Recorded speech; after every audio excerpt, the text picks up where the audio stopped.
Hey everybody, how's it going? This is One Verse Wonders. This is Jake. Welcome back to the channel. I got an extremely important verse today. It's small, it's short, but it's going to make a big impact on your life. So let's get into it. All right, so today we are doing Romans 13:8, and Romans 13:8 states, "Let no debt remain outstanding except the continuing debt to love one another, for whoever loves others has fulfilled the law." So, one, that's incredible, and let's unpack this, right? So, the Apostle Paul in Romans, he's writing to the Church of Rome. He's writing to a very diverse set of believers, and he's trying to figure out for himself and for others, how do we live in a complicated world? How do we treat authority figures? What should we do with taxes? What do we owe society? And how do we live faithfully as Christians worshiping Jesus? And he says, he's talking about debts, he's talking about personal obligations now. And the first thing he says in this verse in Romans 13:8 is, leave no debts outstanding. So pay off your financial obligations. If you borrow something from a friend, give it back. If you lend something, give it back. If you go into debt financially, pay it off and get rid of that debt. Leave no debt outstanding, and that's clear. So then Paul says, well, there's another thing that's going on, is there's going to be a debt that you always leave outstanding and that you never pay off and that people have against you, which is having a debt of love. So what does this mean? What does this look like? So when you go out into the world, you give more than you receive.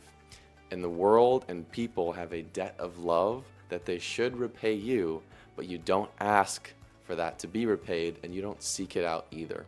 So for example, on a serious note here, let's say you have someone who grew up in an abusive household, or they had mean friends, or someone mistreated them in the past, right?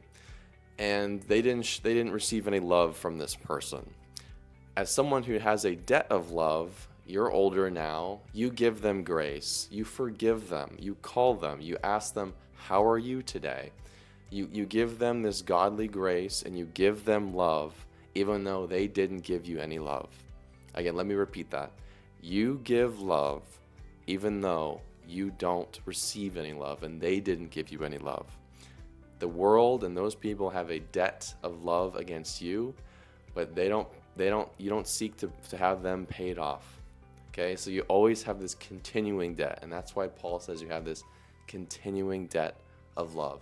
And the reason that we don't ask for repayments of the debt of love, and that we love more than we receive, that we give more than receive, is because we've already received an amazing gift, which is the salvation of Jesus Christ.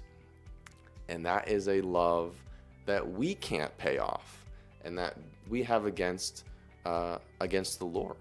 The debt of salvation, the debt of love that we can't pay Jesus, even though he gave it to us when we didn't deserve it.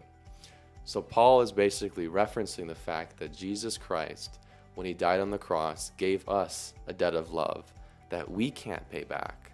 So we should do the same as faithful Christians in our own life, is that we should give to others and not ask to be paid back, even if those people don't deserve it. So that's the magic of Romans 13:8. This is just some of my ramblings and thoughts about this verse.